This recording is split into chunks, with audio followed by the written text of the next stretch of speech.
So time for an impromptu random Spazco automotive repair tutorial. This is a 2000 Hyundai Sonata 2.4 twin cam. Replacing the crank sensor is a massive pain in the ass. Not the most difficult thing in the world, but very tedious. You have to take off everything, the timing belt, to get at this bastard.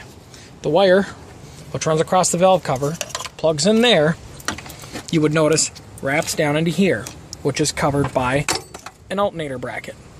So you have to take the alternator bracket, power steering pump bracket. So you have to unbolt the power steering pump, pull that off the bracket, unbolt the bracket, which you can't get one of the bolts with the pump on. You can get at 3 out of the 4. The top one you can't get at. Stupid. So you have to take that off. Of course, you have to take off all these plastics, the belts, the harmonic balancer, because the bastard is mounted right there. And the stupidest part is the wire is even pinched in between this part here, between this bolt and this part. This is the actual tensioner arm for the timing belt. I have to loosen that bolt up, pull it off so I can put the wire behind it, otherwise the timing belt will cut through the fucking wire. So yeah, massive pain in the ass, but not undoable. Obviously, make your timing marks, because you have to take the timing belt off. This is an interference DSM designed engine. As far as I know, it's not built by DSM these days. It's actually built by Hyundai, but it's the original DSM design, so there's a lot of similarities, including which an interference engine, you know, so vice grips to hold those together, lots of marks. Yeah, and I had to take out the main motor mount bolt so I could lift this up enough to get at one of the power steering pump bolts. So, if you're wondering how hard it is to do the crank sensor in this thing, it's not horrible, but it's not great.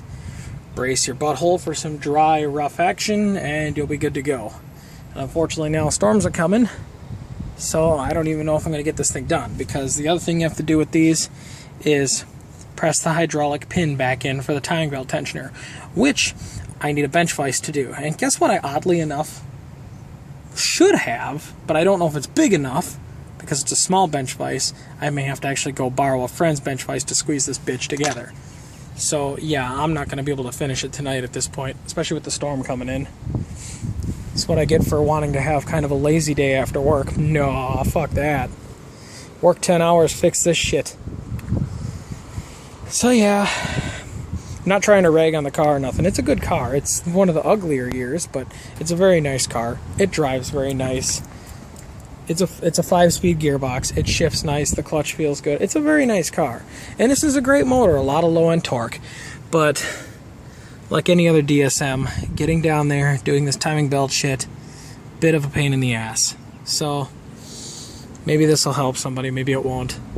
Just all the plastic covers, power steering pump bracket, because the wire is wrapped through everything and you have to take it all apart to get at the crank sensor. This is the crank sensor. Teeny tiny, stupid little thing.